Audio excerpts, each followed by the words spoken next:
Hey guys, Kyle, the Death Knight of Anime here, bringing you my review for One Piece episode 886. And boy, what an episode! Because on one hand, it was definitely a little bit bogged down, but a little bit bogged down by a little bit bogged down by all the flashbacks. But at the same time, all the good stuff that came from it, like all the stuff we can glean from this episode, just kind of vastly outweighed that. And although. Although before going into the good stuff, I have to go on another Charlos rant. I'm sorry. So, yeah, let's start this review off with the obvious. Charlos once again proves how clinically brain dead he truly is. I mean, seriously, what more can I say that I haven't said already about him? And I get it to the extent that Charlos, he's in his backyard and he's basically in his his backyard and the home world of Marijois. So it makes sense that he would think that he wouldn't have to suffer the same consequences.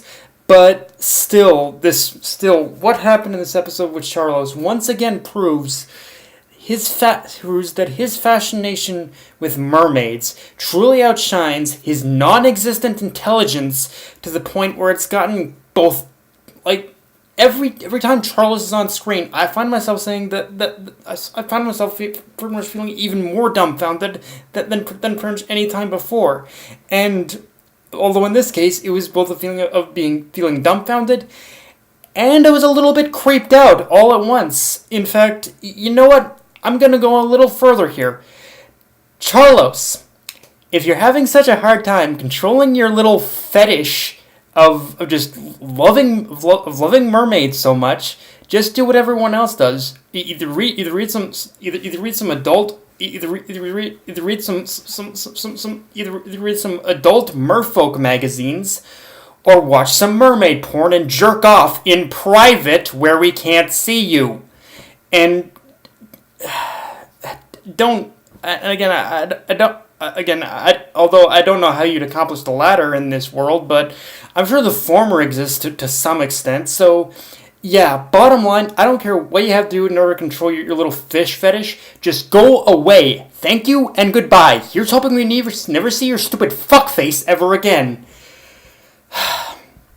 Yeah, I'm sorry, guys. I had to get that out. It was just, again, every time Charlos is on screen, I pretty much feel, I definitely feel it's definitely more than I definitely feel that I feel just a couple blood vessels about to pop. Let's put it that way. So, yeah.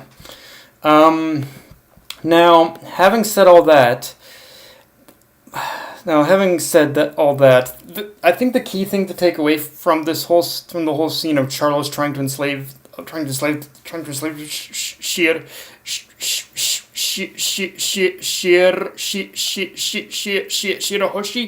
as well as being reintroduced to Kaku and Lucci as members of CP0, is that we're shown just how depraved the politics of the world government actually are.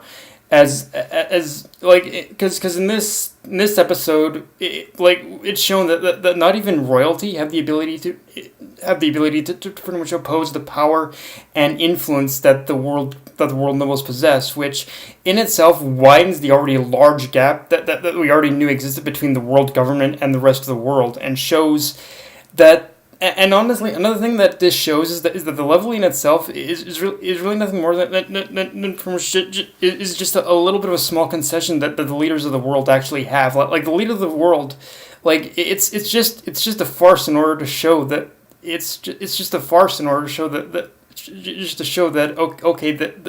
that the leaders of the world have some manner of importance, but overall, in reality, like the leaders of the world that aren't considered world nobles, they're pretty much just pretty much figureheads. They pretty much have no power, and yeah, it's the world government and the world nobles that have all the power. So it's like just every bit of power is kind of in the world nobles' hands, and none of it is in any other leader's hands, really.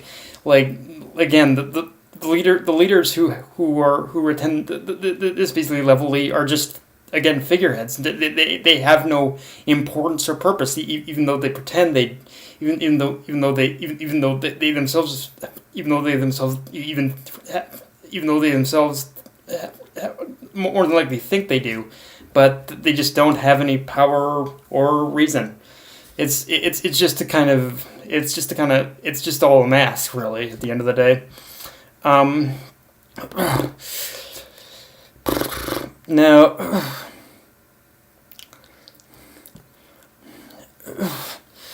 and going back to Kaku and Lucci for a second, it's definitely apparent that they themselves have definitely that they themselves as characters have definitely changed ever since the whole Enies Lobby incident. But it's debatable as to whether or not they've pretty much changed for pretty much the better or worse. Because if anything, I think one thing I've managed to glean from this episode, just from their reintroduction alone, is that they've grown a lot more ruthless, and it makes me curious. It makes me curious as to what role that pretty much they themselves are going to serve in the grand scheme of whatever the revolutionaries are planning.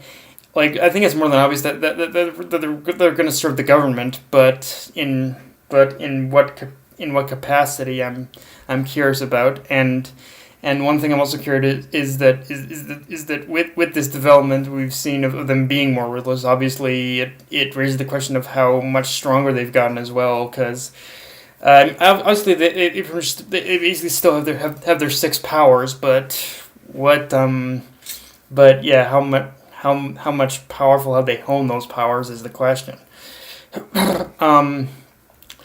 Of course, Lucci and Kaku aren't the only ones who we get reacquainted with, as we also get reintroduced to pretty much Miosgard from the Fisherman Island arc, who not only gives Charlos a well-deserved beating, thank you, Miosgard, but he also went a lot more of a personal change himself, just from how he was in the past. In fact, this episode shows that ever since meeting Otohime, he's downright humbled himself. Like he's become a human at the end of the day. Like he's basically dropped everything he was basically taught as a celestial dragon or a world noble, and he's like, no, just fuck that. After meeting Otohime, I'm gonna act like an actual human being. Like he's acting as entitled as all the other world nobles, which in itself is kind of sounds familiar when you look back at the flashback of Doflamingo's family too. Even though Doflamingo's father was definitely a lot more.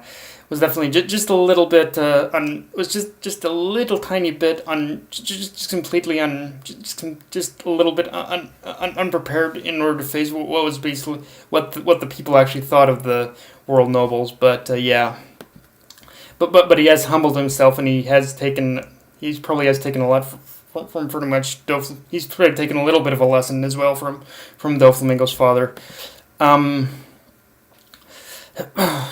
But of course, the even bigger reveal, other than Doflamingo, other than him being a member of the Don Quixote family, is that the other big reveal about Miosgard is that the reveal that he's a member of the Don Quixote family.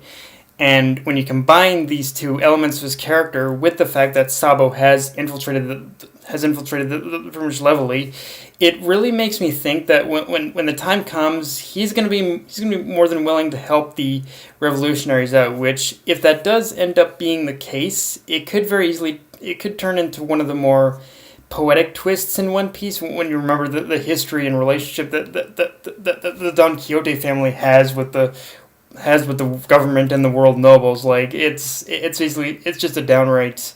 It's just downright hostile. I think Miosgard's father had tried to just kind of snuff them out of history, but with Miosgard standing up, it's like, yeah, that pretty much division between the world government and the Don Quixote family is going to probably come back into play as well. And just overall, one thing I really appreciate about this episode is how despite the fact that the majority of the episode was focused on just revealing the twisted morality of the world government, it also by pretty much having the Oscar in the episode, it also tells us that even if it is a small glimmer, even if it's a small amount, even if it's a small like dot or shine, we definitely get a sense that there is now a glimmer of hope in order for that change is possible. And again, with revolutionaries waiting to strike, I think that change is probably going to come a lot sooner than we think. Although, in terms of One Piece, in terms of One Piece, like the pacing of One Piece, who knows how long that is? It's probably 200 episodes from now or something like that. But yeah. But that's my review, guys. If you enjoyed the video, like, comment, subscribe. I'm on Twitter, Facebook, and Crunchyroll. That Night of Anime, signing off. Later, guys.